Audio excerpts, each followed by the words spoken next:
Hoje o RBV News Entrevista conversa com o desembargador Luiz Carlos Santini. Ele ingressou na magistratura em Mato Grosso do Sul em dezembro de 1977, tendo sido juiz de direito na comarca de Aparecida do Taboado.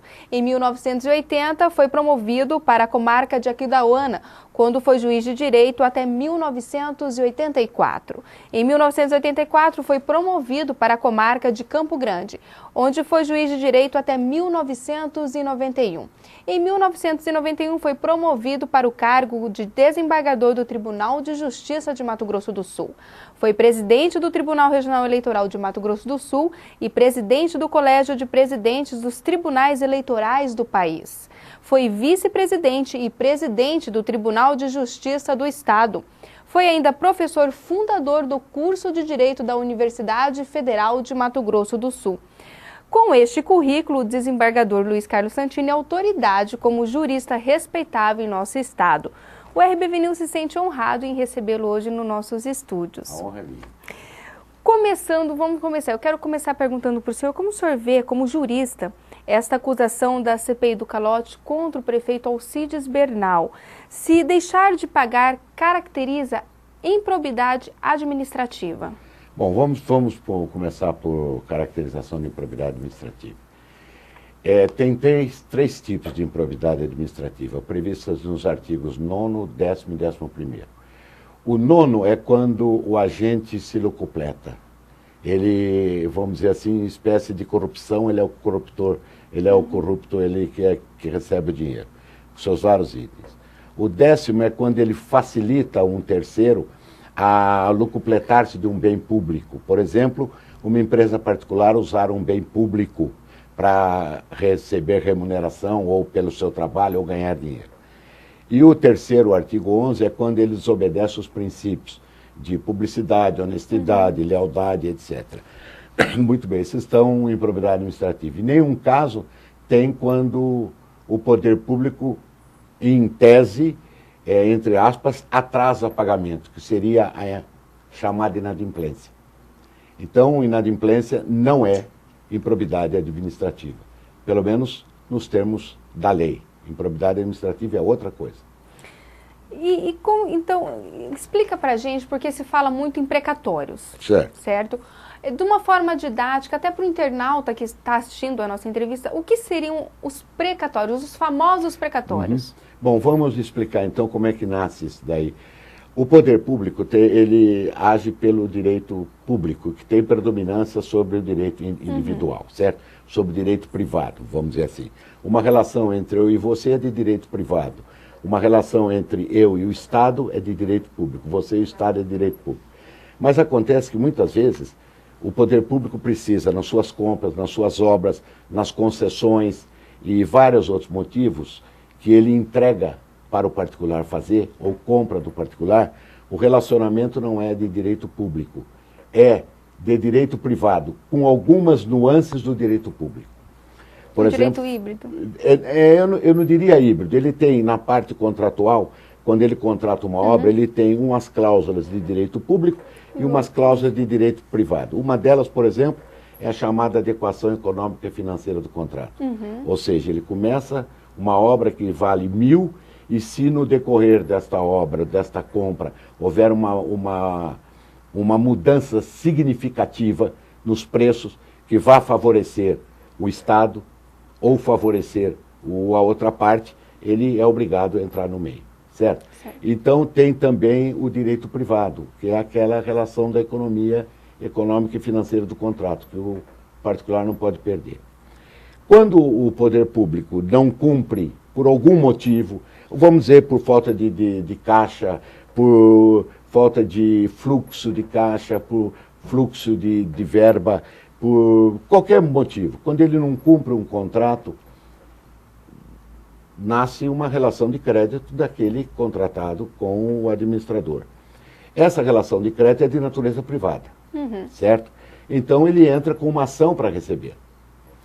A hora que o juiz fala, paga, aí a Constituição diz o seguinte, nesta ordem, paga para impedir que o administrador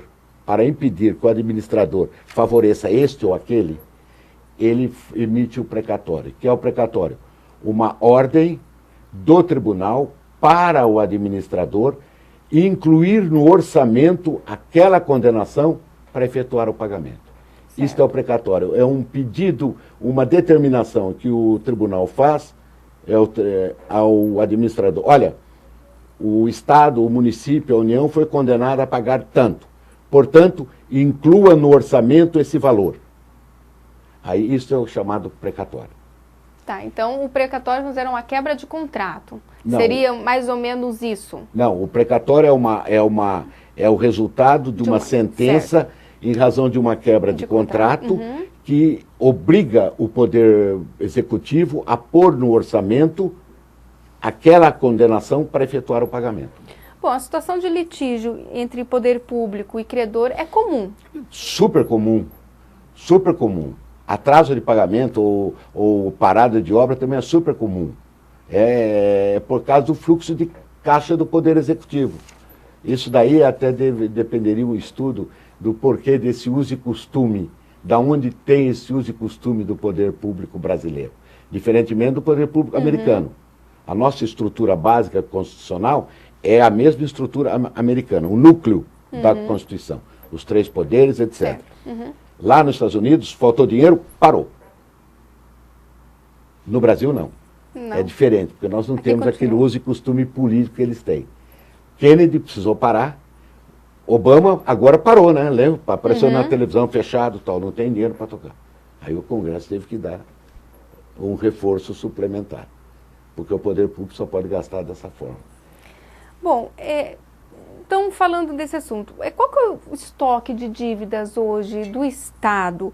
E também dê algum exemplo de algum outro município grande que também esteja passando por esse tipo de problemas, vamos dizer.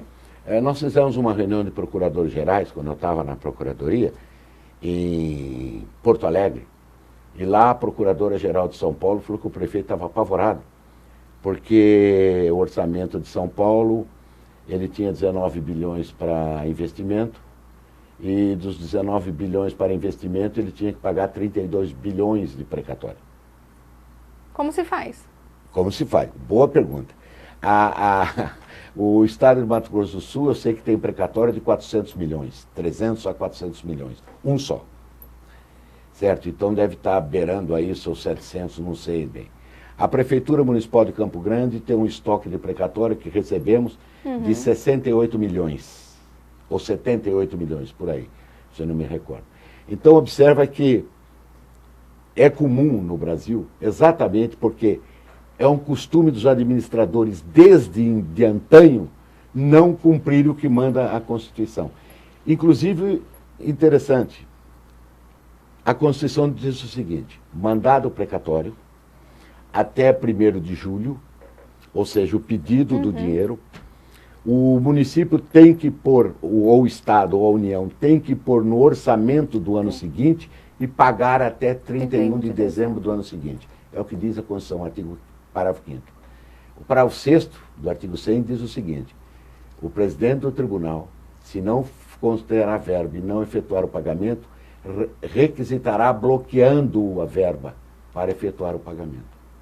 Isso nunca foi feito? Nunca foi feito por um uso e costumes, certo? Daquela Constituição que a nossa é periódica. Bom, então, substancialmente, isto não seria motivo para a abertura de uma comissão processante? Não, não seria nem motivo para investigar, porque a própria Câmara Municipal de Campo Grande é inadimplente. A Câmara fez um contrato de locação, esse contrato de locação teve discussão o valor, esse valor desde 2005 a 2006... Há 8 anos não é pago. Não é pago. E 2010 entra com ação de despejo.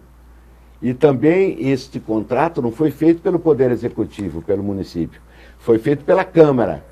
Porque o presidente da Câmara alega que a Prefeitura é que não pagou, que tudo que tem no prédio é da Prefeitura. Eles não pagariam, não teriam como pagar. Olha, é interessante isso. Que eles devolvem dinheiro à caixa da Prefeitura. Então vamos começar o seguinte. A Brasília é a sede do governo federal, certo? Da União Federal. Lá nós temos o Palácio do Planalto, o Palácio do Supremo e o Congresso, perfeito? Quem administra o Congresso é o presidente do Congresso, que é o presidente do Senado, que administra o Senado, e o presidente da Câmara que administra. Eles têm orçamento. O presidente do Supremo tem um orçamento, administra a verba do Supremo. E o presidente da República tem um orçamento, administra a verba dele. Patrimônio, o prédio do Senado, da Câmara, do Supremo, o Palácio do Planalto, Palácio da Alvorada, a Jaburu, o prédio do Tribunal Superior do Trabalho, o prédio do Superior Tribunal de Justiça, do Tribunal de Contas, pertence à União. Tudo. O prédio que a Câmara usa pertence à União. O prédio pertence à União, não, desculpe. O prédio que a Câmara usa aqui não, aqui é particular. Aqui não é. O prédio que nós usamos lá pertence ao município. A Câmara Municipal de São Paulo pertence ao município. O prédio do Tribunal de Justiça é administrado pelo Tribunal de Justiça, sua verba própria, mas pertence ao Estado de Mato Grosso do Sul. O mesmo acontecendo com a Assembleia. Muito bem. Para administrar, nós passa-se no orçamento, desculpe, uma verba que é estabelecida mensalmente para os poderes, certo? O Tribunal de Justiça recebe, Assembleia recebe, Congresso, Senado recebe, Câmara recebe, Supremo Tribunal recebe. Certo. E administra essa verba. Desta verba, quando a Câmara, o Senado, o Supremo ou o Tribunal de Justiça aluga um imóvel, sai da verba minha, do Tribunal de Justiça, minha, do Congresso, minha, da Câmara Federal, minha, do Supremo Tribunal, não do Poder Executivo nem da União. Então, se a verba sai do orçamento que é repassado para o Legislativo, no caso a Câmara, o porquê ou não pagamento então? Deve-se perguntar àqueles que eram os ordenadores de despesa da Câmara. Porque a dívida já está a mais de 11 milhões? Ou mais de 11 milhões. E alega-se que foi o Executivo que não pagou? Não. Até o contrato, o Executivo não assinou o contrato de locação. Quando o Tribunal de Justiça loca o imóvel, é assinado, tem a minha assinatura lá, certo? Como presidente, como atual presidente. Então essa teoria cai por terra. Não, essa teoria é absurda. Não existe. Isso é uma invenção, porque ele tem o seu orçamento. Ele que tem que fazer o seu orçamento. Aliás, quem faz o orçamento da Câmara é ele. E pega e manda para o Executivo mandar o projeto. Aí vai o projeto que eles aprovam ou não. Esse é o mecanismo. É uma conversa, vamos dizer assim, se me permite falar uma palavra bem popular, uma prosopopeia mole para dormitar bovinos. Quer dizer, uma conversa sem fundamento jurídico, só meramente político. Bom, então, como desembargador, a conclusão que o senhor tem disso tudo, que essa comissão processante, então, ela não tem o porquê ter sido aberta, não teria embasamento, não teria fundamento, não teria o porquê dessa CPI e dessa comissão processante? Bom, a CPI, ela foi para um outro campo, certo, alegando que, pela inadimplência, teriam sido rompidos determinados contratos. E obrigou, e com isso permitiu que o prefeito, que o Poder Executivo, fizesse contratos emergenciais durante um certo tempo para atender aquele serviço. Isso, é aí que ela se baseou para passar a comissão processante. Claro, com uma grossa interpretação política partidária sobre o assunto. Certo? Porque, na realidade, superficialmente examinou-se as coisas e não aprofundou o porquê foi feito aquela compra emergencial. Aí eles se basearam, mas não há razão, porque não é a inadimplência que move o contrato que vai dar origem à CPI ou vai dar origem a uma comissão processante. Só que a conclusão foi errada com base no que a realidade ocorreu. Mas o senhor, como jurista, teria motivo para começar a ter uma CPI da inadimplência ou nem para isso? Não, nem para isso não teria. A não ser que a Câmara quisesse se tornar um agente de cobrança de determinados fornecedores. Como o Congresso poderia pôr agora, vamos supor lá, se a União deve muito para alguma empresa dessa empreiteira, né? Se chegasse o Congresso, tomasse as duas dela, eu vou fazer uma CPI para ver por que não paga a empreiteira. Mais ou menos assim. Por que o Estado, por exemplo, não pagou, não sei se pagou já, mas ou não, mas devia, até a questão de uns 3 anos atrás, a Camargo e Correia de 400 milhões, o asfalto aqui para Três Lagoas, certo? Então precisava a Assembleia fazer uma CPI para isso também, né? Então a conclusão é que CPI do calote e comissão processante é uma coisa que não deveria ter existido. Não, não deveria ter existido. Até porque, e eu vou mais longe, tem uma ação de cobrança. Quando eu estava na Procuradoria, eu recebi uma ação de cobrança de uma mercadoria entregue em julho do ano passado, que o prefeito não pagou, a administração anterior não pagou a duplicata. Então ele está entrando com ação de cobrança agora, para aí vai dar origem a um precatório. Precatórios de gestões anteriores. Exatamente. E também essa dívida da gestão anterior que não pagou. Tem várias ações. Funcionário, fornecedores, tem várias ações correndo no fórum. De contratos que não foram cumpridos adequadamente pelas administrações passadas. Mesmo a administração passada de Mato Grosso do Sul, mesmo a administração passada da União, ou do Estado de São Paulo. Você vai na justiça para pedir a condenação e emitir o precatório. Tá certo, desembargador. Eu acho que deu para esclarecer para o nosso internauta, né, como funciona, o que é e também passar um pouco mais de conhecimento. Se me permite, só mais claro. alguns segundos. Uhum. A Constituição, no artigo 100, parágrafo 5º, diz que colocado até 31 até 1º de julho, mandado o pedido de dinheiro, tem que ser colocado no orçamento do ano seguinte e que deverá ser pago até dezembro. Certo. Então, se os poderes públicos têm estoque de precatório, todos eles estão inadimplentes, porque sequer cumpriram o prazo de 1 ano para pagar. Pagamento que está na Constituição. Que está na Constituição. 100. Então, todos, União, todos os presidentes, governadores, todos, prefeitos, todos, administradores, todos, estão violando a Constituição. Daí seriam abertas várias comissões processantes, então? Em todos os municípios, em todos os estados e na União.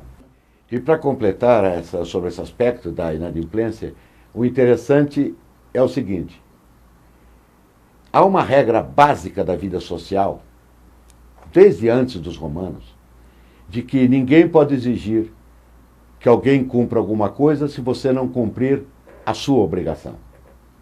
Essa é uma regra básica de direito. Então, do ponto de vista ético, a Câmara, que está inadimplente... Em ponto, aí que está, eu não queria usar a palavra ética, mas quem não cumpriu a sua obrigação não pode pleitear a ser examinador ou juiz de outro, porque talvez o outro também não tenha cumprido. Aí é até bíblico, se me permite. Tire primeiro a trave do teu olho, lá tem muitos vereadores evangélicos e tal. Tire primeiro a trave do teu olho para depois tirar o cisco do olho do seu irmão. Tá certo, desembargador. Muito obrigada. Não é de quê? Eu conversei com o desembargador Luiz Carlos Santini.